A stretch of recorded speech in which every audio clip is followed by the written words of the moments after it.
Halo sobat-sobat yang tertarik dalam dunia akuntansi, jumpa lagi dengan saya. Kali ini kita akan membahas satu standar yang berjudul SJT, Standar Jasa Terkait 4410, dengan tema perikatan kompilasi.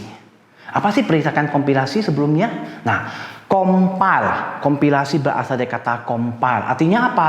Kita berusaha ya membantu teman-teman kita, membantu manajemen, membantu entitas yang mungkin belum, kurang atau sedikit informasi tentang bagaimana menyusun laporan keuangan berdasarkan kerangka pelaporan keuangan yang berlaku. Namun, ada sedikit perbedaan antara standar jasa terkait ini dengan standar audit atau kerangka asuransi lainnya. Untuk mengetahui lebih lanjut, segera kita mulai. Saya Wagimi Hoisi Sunjaya akan membawakan sendiri tentang standar jasa terkait ini. Namun sebelumnya, jangan lupa teman-teman, akhir kata saya ucapkan terima kasih dan selamat menikmati. Standar jasa terkait 4410 yang bertemakan kompilasi ini sedikit berbeda dengan standar jasa terkait lainnya maupun standar audit. Nah, perbedaannya terletak pada pemberian asuransi. Kalau di video-video sebelumnya kita banyak berbicara tentang standar audit, mulai dari cara mengumpulkan bukti untuk merumuskan opini. Begitu juga dengan standar jasa terkait perikatan review yang walaupun memberikan opini terbatas, pada standar jasa terkait kompilasi ini ada sedikit perbedaannya. Apa sih perbedaannya dan apa sih perikatan kompilasi tersebut? Nah, sebelum kita masuk ke ruang lingkup, sedikit saya akan membahas tentang perikatan kompilasi tersebut. Perikatan kompilasi tujuannya adalah para praktisi memberikan jasa untuk membantu manajemen dalam penyusunan dan penyajian laporan keuangan atau informasi keuangan entitas sesuai dengan kerangka pelaporan keuangan yang berlaku, serta melaporkannya sesuai dengan kerangka pelaporan keuangan yang berlaku dan standar jasa terkait ini. Nah, adapun sesuatu yang membedakan antara perikatan kompilasi dengan standar audit adalah perikatan kompilasi tidak harus dilakukan oleh akuntan publik, namun dapat juga dilakukan oleh non-akuntan publik selama mereka tergabung dalam organisasi profesi yang diakui oleh pemerintah. Selanjutnya kita masuk ke ruang lingkup dari standar jasa terkait ini. Nah, standar jasa terkait ini mengatur tentang tanggung jawab dari praktisi ketika ditugasi untuk membantu manajemen dalam menyusun atau menyajikan informasi keuangan tanpa memberikan suatu asuransi, ya, tanpa memberikan suatu asuransi atas informasi tersebut, serta melaporkan informasi tersebut berdasarkan kerangka pelaporan keuangan yang berlaku. Nah, untuk perikatan kompilasi tersebut, karena tidak memberikan asuran, praktisi pertama tidak diharuskan untuk memverifikasi kelengkapan atau keakuratan dari informasi tersebut. Kedua, tidak diharuskan untuk mengumpulkan bukti dalam rangka merumuskan opini audit atau review. Itulah perbedaan antara kompilasi dengan standar audit atau standar jasa perikatan review. Jadi kalau kita lihat ruang lingkup dari standar jasa kompilasi ini secara umum dapat kita lihat pada grafik berikut. Manajemen atau TCWG yang bertanggung jawab untuk melaporkan keuangan meminta jasa dari praktisi untuk membantu memberikan advice bagaimana kompilasi, penyusunan dan penyajian laporan keuangan yang sesuai dengan kerangka pelaporan yang berlaku. Selanjutnya, setelah disusun, laporan tersebut dapat dipahami dan dimengerti oleh pengguna atau intended user. Itulah tujuan dari perikatan kompilasi tersebut. Nah, sekarang kita akan berbicara tentang level of assurance. Secara umum ada 4 level of assurance. Yang pertama adalah no assurance, artinya tidak ada sama sekali keyakinan yang diberikan terhadap penyusunan atau perikatan atau engagement apapun yang terikat antara manajemen dengan praktisi. Yang kedua adalah limited assurance. Contoh limited assurance adalah review yang sering kali kita dengar. Limited assurance dalam prakteknya sering disebut dengan keyakinan negatif. Untuk lebih lanjutnya, teman-teman atau rekan-rekan sekalian bisa melihat pada cuplikan video yang berjudul SJT Perikatan Review. Yang ketiga adalah reasonable assurance. Ini merupakan keyakinan yang cukup dan sangat tinggi yang hanya dapat diberikan oleh perikatan audit. Dan yang terakhir adalah absolute assurance. Absolute assurance ini merupakan suatu keyakinan yang hampir mendekati 100%. Dalam perikatan untuk pelaporan keuangan tidak ada yang namanya itu absolute assurance. Yang ada adalah sifat sesuatu yang memberikan dalam bentuk garansi. Nah, sekarang kita balik ke no assurance. Kompilasi termasuk level apakah dalam assurance tersebut?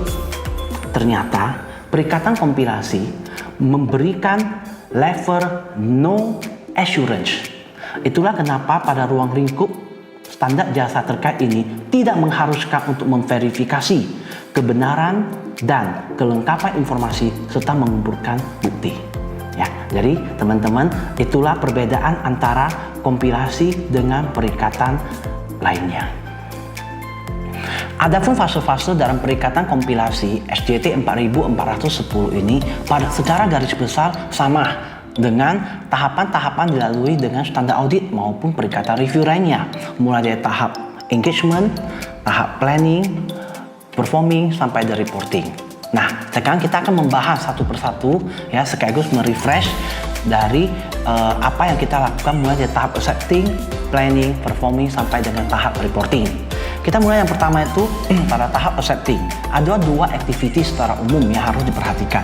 Yang pertama itu adalah kita berusaha untuk mengerti, ya, memahami bagaimana kualitas dari control activities perusahaan tersebut untuk perikatan kompilasi kita.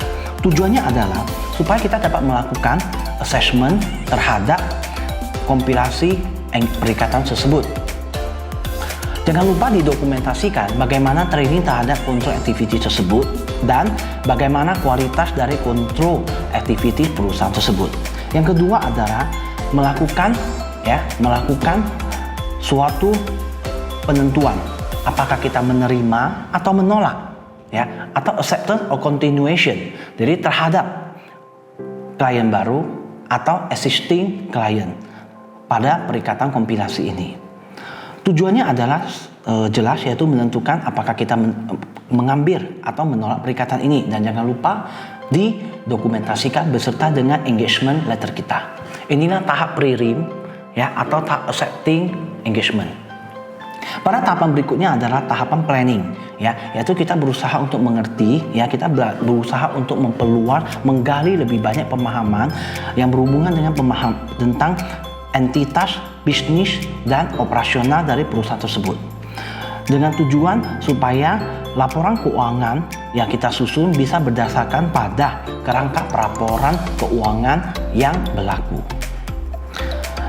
Pada tahap pelaksanaan, seperti biasa kita melakukan kompilasi laporan keuangan. Kita juga mendiskusikan temuan-temuan yang sifatnya itu material yang dapat mengarah pada kesalahan penyajian material dengan TCWG. Diharapkan dengan adanya diskusi tersebut, laporan keuangan yang disajikan dapat konsisten dengan kerangka pelaporan keuangan yang berlaku. Nah, hal-hal yang perlu didokumentasikan sangat banyak. Pertama adalah significant matters. Significant matter artinya hal-hal kecil mungkin kita bisa langsung fixkan dengan operator atau orang yang mengendalikan akuntansi. Namun apabila berhubungan dengan significant matters, jangan lupa hal tersebut harus kita dokumentasikan. Yang kedua adalah bagaimana pencatatan informasi dalam kaitannya dengan rekonsiliasi yang ada. Dan yang terakhir, apabila ada adjustment yang dilakukan. Pada tahap pelaporan, ya, yaitu kita melaporkan hasil pekerjaan kita, yaitu berupa laporan kompilasi.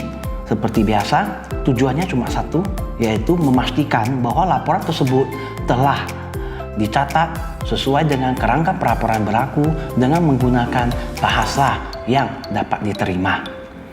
Dokumentasi ada dua. Yang pertama adalah management approval. Apakah manajemen setuju dengan perubahan-perubahan yang kita buat. Yang kedua, bagaimana kompilasi akhir dari pelaporan tersebut.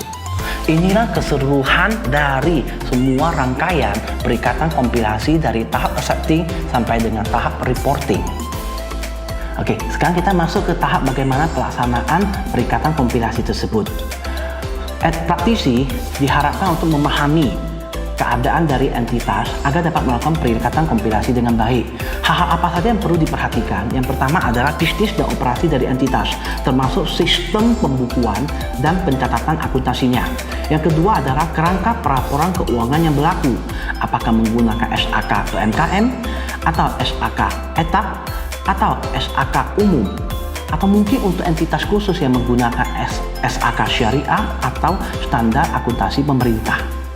Nah, penyusunan informasi keuangan tersebut memerlukan atau menarik perhatian dari kita. Ada beberapa pertimbangan yang perlu kita perhatikan. Pertama adalah pertimbangan signifikan, terutama terhadap akun-akun tertentu.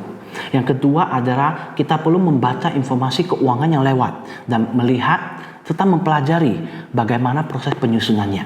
Yang ketiga adalah mengusulkan perubahan pada informasi keuangan apabila dirasakan perlu atau penyusunan pada masa lalu menyimpang atau tidak sesuai dengan kerangka pelaporan keuangan yang berlaku. Yang terakhir adalah referensi untuk deskriptif atas kerangka pelaporan keuangan yang berlaku. Dengan demikian, apa yang kita sajikan sesuai dengan kerangka pelaporan keuangan yang berlaku. Berikut kita lampirkan format dari contoh perikatan kompilasi. Secara umum, format dari laporan kompilasi tersebut berisi item-item yang hampir sama dengan laporan audit.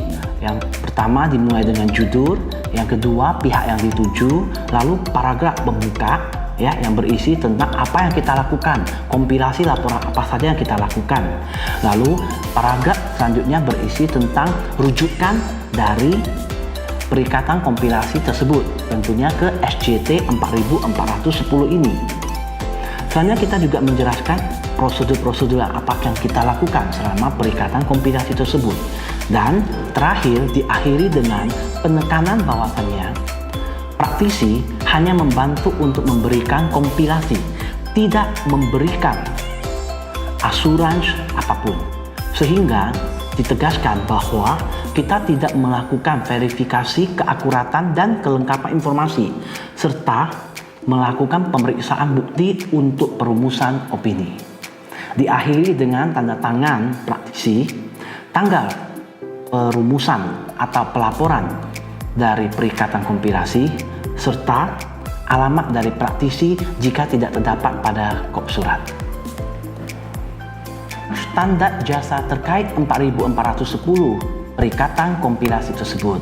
Semoga ilmu ini dapat berguna bagi teman-teman yang tertarik dalam dunia audit maupun akuntansi, serta teman-teman yang memang baru mulai mengenal dunia pembukuan tersebut. Akhir kata saya ucapkan terima kasih dan kita jumpa lagi pada video berikutnya.